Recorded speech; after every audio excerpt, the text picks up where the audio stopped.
Hello everyone, welcome to Inklings English classes. Today in this video we are going to discuss Tennessee Williams' A Streetcar Named Desire. So at first we are going to take a look at the important characters of the play, and then we are going to discuss the detailed summary of the play, and finally we will discuss the important themes of the play. So if you haven't yet subscribed to our channel, so do subscribe the channel and hit the bell icon so you never miss any update or notification. Tennessee Williams is the pen name of Thomas Lanier Williams III, who is one of the greatest American dramatists. He received Pulitzer Prize for A Streetcar Named Desire in 1948 and For a Cat on a Hot Tin Roof in 1955. Both plays included elements of Williams' life, such as homosexuality, mental instability, and alcoholism. Before taking a look at the plot, let's take a look at the characters of the play. Our first character is Blanche DuBois. Blanche DuBois L'Oréal के एक school में teacher थी. अपनी नौकरी और संपत्ति खोने के बाद वो अपनी सिस्टर स्टेला और ब्रदर इन लॉ स्टैनले के साथ रहने के लिए न्यू ऑरलीन्स आ जाती है. वो अपने ब्रदर इन लॉ का हमेशा मजाक उड़ाती है क्योंकि वो अपनी सुपीरियर क्लास को भुला नहीं पाती. इसी वजह से स्टैनले उससे नफ़रत करने लगता है. वो बहुत ज़्यादा ड्रिंक भी करती है ताकि वो अपने पास्ट को भुला सके और हमेशा अपनी कल्पना की दुनिया में खोई रहती है. Our next character is Stella. Stella Blanche की छोटी सिस्टर है और न्यू ऑरलीन्स में अपने हस्बैंड के साथ रहती है. उसने अपने आप को अपने हस्बैंड के लाइफस्टाइल के अनुसार एडजस्ट किया हुआ है और वो अपनी ज़िंदगी में बहुत खुश भी है. So our next character is Stanley Kowalski. Stanley Stella का हस्बैंड है. वो वर्किंग क्लास को बिलोंग करता है. वो ऑटो पार्ट सप्लायर का काम करता है और उसकी बॉडी मजबूत है और उसकी हाइट का मीडियम है. और प्ले में हम देखते हैं कि वो अपनी वाइफ के साथ और अपनी सिस्टर इन लॉ के साथ जानवरों जैसा व्यवहार करता है and he is also realist. Our next character is Mitch. Harold Mitchell. वो स्टैनले का एक दोस्त है. वो भी वर्किंग क्लास को बिलोंग करता है लेकिन उसका व्यवहार बहुत जेंटल होता है. वो ब्लैंच से शादी करना चाहता है लेकिन अंत में जब उसे ब्लैंच के पास्ट के बारे में पता चलता है तो वो उसे छोड़ देता है.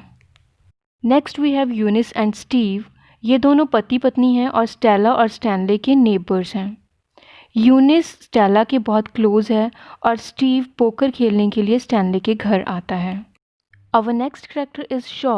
शॉ स्टैनले के साथ काम करता है और स्टैनले को ब्लैंच के पास्ट के बारे में बहुत इन्फॉर्मेशन कलेक्ट करके देता है. Our next character is Allan grey.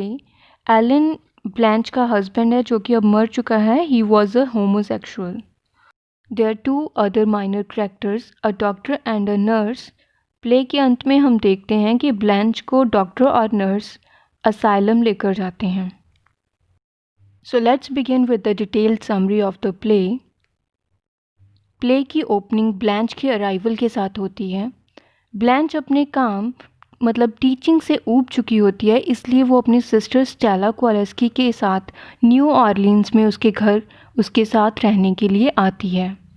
जैसे ही वो वहाँ पहुँचती है तो उसे स्टेला के नेबर यूनिस बताती है कि वो सही जगह पर पहुँची है. जब वो स्टेला के घर की कंडीशन देखती है तो वो स्टेला से पूछती है कि वो इस 2 रूम के अपार्टमेंट में कैसे रहती है. तो स्टेला कहती है कि ये जगह इतनी भी बुरी नहीं है, धीरे धीरे तुम्हें भी ये जगह अच्छी लगने लगेगी. फिर ब्लैंच बताती है कि जो उनके पूर्वजों का घर था बैले रीव, वो अब उनके पास नहीं रहा क्योंकि उसके ऊपर जो केस चल रहा था उसे वो लोग हार गए थे. इतने में स्टेला का हस्बैंड स्टैनले भी आ जाता है और वो उससे इसके पास्ट लाइफ के बारे में पूछने लग जाता है, खासकर उसकी पहली शादी के बारे में. और ये सुनकर ब्लैंच बहुत ज़्यादा अपसेट हो जाती है. उसे उसका बिहेवियर अच्छा नहीं लगता और वो अनकंफर्टेबल फील करती है. अगले दिन स्टेला और ब्लैंच डिनर और मूवी का प्लान करती हैं और स्टैनले घर पर ही अपने दोस्तों के साथ पोकर खेलता है. लेकिन उनके जाने से पहले स्टैनले बैले रीव को खोने का कारण जानना चाहता है. ब्लैंच उसे एक्सप्लेन करने की कोशिश करती है और उसे बेली रीफ से रिलेटेड पेपर्स और डॉक्यूमेंट्स भी दे देती है। स्टैनले को कहीं ना कहीं ऐसा लगता है कि ब्लैंच ने कहीं कोई चीटिंग तो नहीं की, क्योंकि स्टेला और ब्लैंच का बेली रीफ पर इक्वल राइट था। देर रात को जब ब्लैंच और स्टेला मूवी देखकर वापस आती हैं तो स्टैनले और उसके दोस्त पोकर खेल रहे होते हैं। उसी समय ब्लैंच स्टैनले के एक फ्रेंड मिच को मिलती है और उनकी दोस्ती हो जाती है।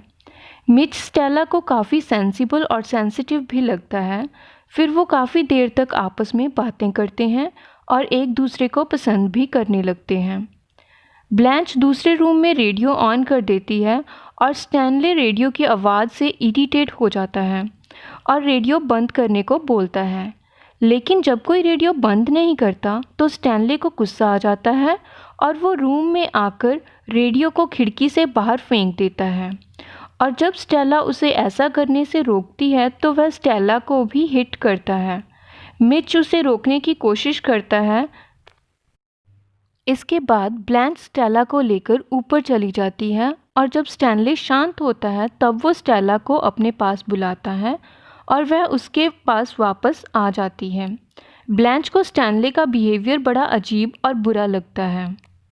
नेक्स्ट मॉर्निंग ब्लैंच अपनी सिस्टर से कहती है कि उसका हस्बैंड तो उसके साथ एनिमल्स की तरह ट्रीट करता है और ब्लैंच इस बात से हैरान है कि इतना सब होने के बावजूद भी स्टेला उसके पास वापस कैसे चली गई।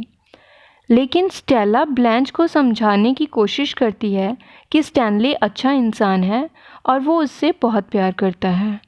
लेकिन ब्लैंच स्टैनले के बारे में बुरा भला बोलती रहती है और स्टैनले उनकी बातें सुन लेता है लेकिन कुछ नहीं बोलता और मन ही मन ब्लैंच से बदला लेने के बारे में सोचता है। एक दिन ब्लैंच मिच के साथ डेट पर जाने के लिए तैयार होती है और स्टेला को बताती है कि वो मिच से शादी करना चाहती है। स्टेला उससे कहती है कि ऐसा ही होगा। फिर जब ब्लैंच मिच के साथ जाती है तो वो मिच को अपने हस्बैंड के बारे में, जो कि होमोसेक्सुअल था और उसने सुसाइड कर लिया था, उसके बारे में भी बता देती है। और वो मिच को ये भी बताती है कि स्टैनले उससे कितनी नफ़रत करता है और उसे कहीं ना कहीं ऐसा लगता है कि स्टैनले उसे बर्बाद कर देगा। कुछ दिनों बाद in the mid of September Blanche का बर्थडे होता है और स्टेला उसके लिए केक बनाती है और छोटी सी पार्टी भी रखी होती है। स्टैनले जब घर आता है तो वो कहता है कि उसने ब्लैंच की पास्ट लाइफ के बारे में काफ़ी कुछ जान लिया है और वो बताता है कि जब वो लॉरेल में थी तो उसने बहुत सारे गलत काम किए थे, इसलिए ब्लैंच को टाउन से निकाल दिया गया था। उसके बहुत से लोगों के साथ इलिसिट रिलेशंस थे, इवन उसके सोल्जर्स के साथ भी गलत रिलेशंस होने की वजह से उसे आर्मी ने अपने एरिया में आने से बैन कर दिया था। इसीलिए स्टैनले स्टेला से भी कहता है कि उससे ब्लैंच के साथ कोई रिश्ता नहीं रखना चाहिए। स्टैनले तो यहाँ तक भी कहता है कि वो मिच को सब कुछ बता देगा। अब ब्लैंच को इस सब के बारे में कुछ भी मालूम नहीं होता और शाम हो जाती है। उसे समझ में नहीं आता कि मिच उसके बर्थडे पर क्यों नहीं आया। स्टैनले ब्लैंच को बर्थडे गिफ्ट के तौर पर लॉरेल वापस जाने की टिकट्स देता है, जिन्हें देखकर ब्लैंच उदास हो जाती है। उसी दिन स्टेला को लेबर पेन होती है और स्टैनले उसे लेकर हॉस्पिटल जाता है।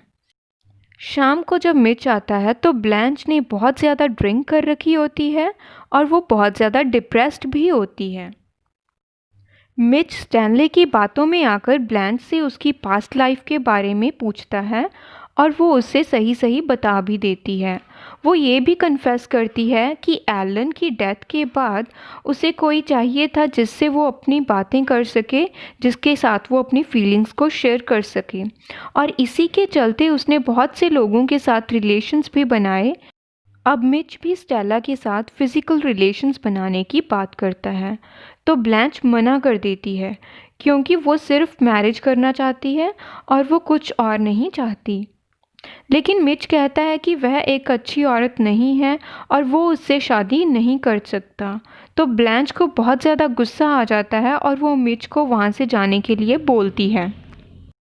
उसी रात स्टैनले घर वापस आता है और बताता है कि स्टेला और बेबी ठीक हैं और वो कल घर वापस आएंगे।